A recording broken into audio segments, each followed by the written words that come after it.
ก็สบายดีเนาะสำหรับคลิปนี้เราจะมาแนะนำวิธีการเปิดบัญชีทดลองนะบัญชีทดลองซึ่งว่าอันดับแรกเราต้องไปโหลดแอป Amplify ตัวนี้มาก่อน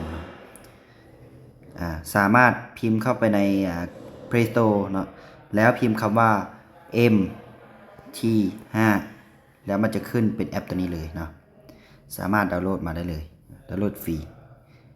แล้วหลังจากนั้นเนาะเราดาวน์โหลดแล้วปุ๊บเรากดเข้าไปอันดับแรกเรามาติ๊กตัวที่เป็นสัญลักษณ์3ขีดเนาะอันนี้คือฉบับระบบ Android เนาะกดไปที่3ขีดนี่เลยหลังจากกด3ขีดแล้วปุ๊บมันจะมีคำว่าจัดการบัญชีเราติ๊กจัดการบัญชีแล้วไปกดตัวคำว่าหมายบวกนี้เนาะติ๊กเข้าหมายบวกแล้วให้เราเซิร์ชหาโบรกเกอร์ที่เราเล่นอยู่ณปัจจุบันก็คือโบรกเกอร์ A นะ CI พิมพ์เข้าไปว่า ACI แล้วมันจะโชว์ขึ้นมาตัวหน้าที่2นี้ ACI Trading Ltd นะตัวนี้ติ๊กเข้าไปแล้วหลังจากนั้นมันจะมีโชว์ขึ้นมาอันดับแรกเลยว่าเปิดบัญชีทดลองให้เราติ๊กเข้าตัวนี้เลยเนาะนี่คือวิธีการเปิดบัญชีทดลองนะแต่คันบัญชีแท้เนี่ยเราสามารถกรอกข้อมูลใส่ตัวนี้ได้เลยเนาะข้อมูลของบัญชีแท้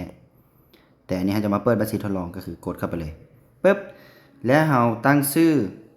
นามสกุลวันเดือนปีเกิดเบอร์โทรอีเมลบ่จำเป็นต้องเป็นมูลความจริงก็ได้แต่ต้องใส่ให้ครบถ้วนอย่างเช่นชื่อนามสกุลวันเดือนปีเกิดเนาะแล้วก็เบอร์โทรก็ต้องใส่บวก85620แล้วก็ตามด้วยเบอร์โทร8ตัวอีเมลก็ใส่อย่างก่อนก็ได้เนาะ abcd@gmail.com แล้วหลังจากนั้นเราเลื่อนลงมาเนาะให้เราเลื่อนลงมาเลือก leverage เป็น1ต่อ 1,000 และยอดเงินที่ท่านอยากเอาเข้าไปเทรดอย่างเช่นว่า 5,000 นะแล้วกดคำว่ายอมรับแล้วคำสั่งสุดท้ายก็คือลงทะเบียนเนาะคำสั่งสุดท้ายกดคำว่าลงทะเบียนปึ้งแล้วก็กดคำว่าพร้อมถือว่าพอดเดโมเฮาก็ถือว่าเป็นอันสำเร็จเสร็จสิ้นนะก็สามารถเข้าเทรดได้เลยจากนั้นเฮาก็กดมาที่กราฟกดมาที่ราคาเนาะแล้วก็สามารถเพิ่มคู่เงินได้ปกติเนาะก็คือกดให้ไปที่หมายบวกนี้เพราะว่าเฮาจะเทรดทองคำให้เฮาเซิร์ชคำว่าของคำเนาะทองคำภาษาอยู่ใน Forex ก็คือเฮาเขียนคำว่า XAU เนาะให้เฮาพิมพ์คำว่า XAU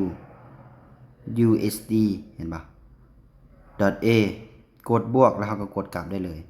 เลื่อนลงไปรูปสุดมันจะมีโชว์อยู่รูปเห็นปะ XAU USD แล้วก็กดคำว่ากราฟวันนี้เราก็สามารถเข้าเทรดได้เลยนะ